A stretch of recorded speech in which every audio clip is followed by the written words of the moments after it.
Iya, Majelis Hakim PT UN membatalkan SK Menkumham soal keabsahan Golkar kepengurusan Munas Ancol di bawah Agung Laksono. Apa tanggapan dari Menkumham? Langkah apa saja yang akan diambil oleh Menteri Hukum dan HAM Yasona Laoly atas putusan ini? Langsung kami tersambung dengan Menkumham dari Boston, Amerika Serikat. Selamat sore waktu Indonesia Barat, Pak Yasona. Ya, selamat sore. Selamat pagi kita di sini. Baik, Pak Yasona, kita sudah mengetahui bersama bahwa ada keputusan dari Majelis Hakim PT UN, putusan dari Majelis Hakim PT UN soal gugatan terhadap SK Menkumham yang mengesahkan kepengurusan Agung Laksono, dan putusannya adalah membatalkan SK dari Menkumham. Apa tanggapan dari Anda, Pak Yasona, sebagai Menkumham? Ya, pertama dulu kita harus mempelajari ya. Saya tidak buru-buru ya. Saya harus mempelajarinya keputusan tersebut dulu ya. Dan saya sudah minta tim mempelajari ya. Segera saya perintahkan tim hukum kita mempelajari keputusan tersebut karena ada ultra petita, ya, ada ultra petita dan putusan itu merembet kemana-mana yang di luar kewenangan TUN, ya. Jadi kelihatannya hakimnya terlalu bersemangat ini memberi keputusan. Jadi kami harus nilai dulu, ya, aspek yuridisnya mengenai keputusan itu, ya.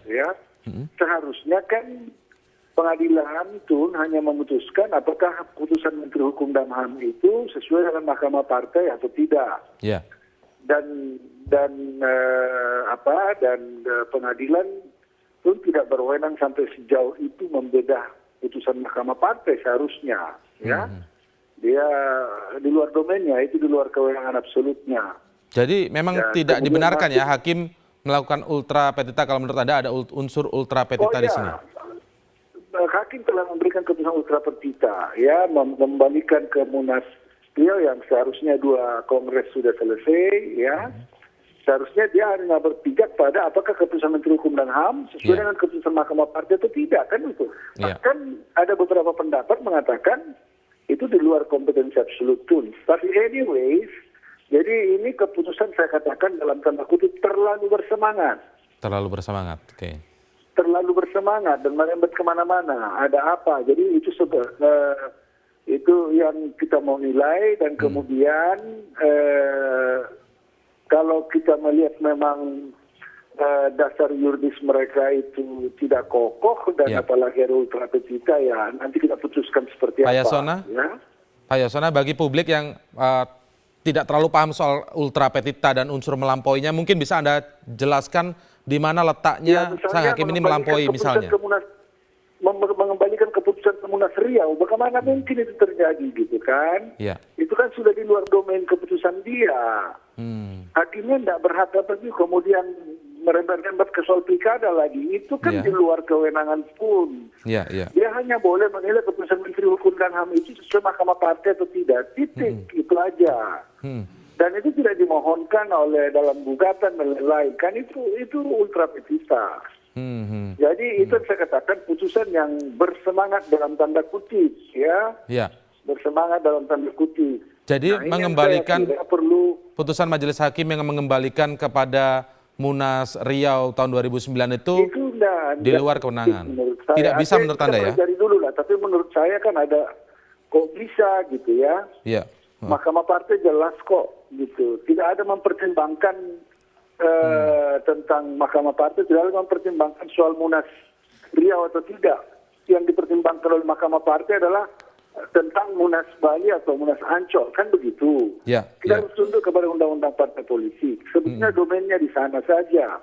Cukup tentang yang digugat bahwa apakah SK Menkumham ini sesuai dengan putusan Mahkamah Partai atau tidak, begitu ya? Hanya di situ saja, tidak kemana-mana. Baik. Hanya di situ, tidak kemana-mana. Dan itu yang diminta dibatalkan, kan? Nah, oleh karena perkembangan sesuatu lain hal, kok dirembet-rembetin kemana-mana gitu. Tapi saya menghimbau ya sebagai pemerintah menghimbau kedua belah pihak, udahlah ini jalannya untuk rujuk aja lah. Karena selesaikan aja secara islah. Itu akan lebih baik untuk ke depannya. Saya kira begitu. Cuman ini kan terjadi karena memang ini terjadi kan karena memang proses islahnya tidak bisa ditempuh sejak awal begitu kan Pak, dan sudah berulang kali. Tapi kita bicara Ya, konteks yang sekarang misalnya. Segala sesuatunya harus dimensikan. Iya. Ya kan? Pak Yasona, Kalau memang salah satu demi majelis hakim kepentingan itu, publik, mohon maaf Pak Yasona, salah satu majelis hakim itu berargumentasi kenapa memutuskan soal pilkada karena ini sengketa di Partai Golkar ini mengganggu agenda politik nasional sehingga harus ada putusan yang kemudian juga mengakomodir bahwa tetap bisa mengikuti pilkada serentak. Salah satu alasannya sehingga ketika dibatalkan SK yang dari Menkumham yang mengesahkan kepengurusan Munas Ancol di bawah Agung Laksono, maka ditariklah kembali kepada Munas Riau. Itu salah satu argumentasi kurang lebihnya seperti itu Pak Yasona. Ya makanya kami mau kaji dulu itu. Menurut saya kan terlalu jauh itu lompatannya gitu ya. Tapi itu kami akan pelajari dulu. Makanya saya bilang saya pelajari dulu. Kita pelajari dulu. Undang-undang lagi kembali pakar-pakar ya. Pakar-pakar. Kan kemarin ada juga pakar-pakar yang berpendapat bahwa kendati pun dikembalikan ke sana nggak otomatis gitu ya. Jadi tetap perseteruan yang tidak bisa. Jalan terbaik sebetulnya adalah udahlah musyawarah mufakat, kembali kepada Pancasila, musyawarah mufakat aja. Demi kepentingan bersama dan demi agenda politik nasional, duduk saja bersama. Itu akan lebih baik daripada ini. Pak Yasona, nanti kami akan tanyakan lebih lanjut apa langkah yang akan Anda ambil, tapi sementara kita break terlebih dahulu Pak Yasona untuk jeda komersial. Saya sedang membentuk tim, mempelajari itu. Timnya sedang bekerja untuk itu. Oke, nanti kita lanjutkan lagi ya Pak Yasona. Kita lanjutkan lagi setelah jeda Pak Yasona. Tetaplah bersama kami pemirsa di Prime Time News.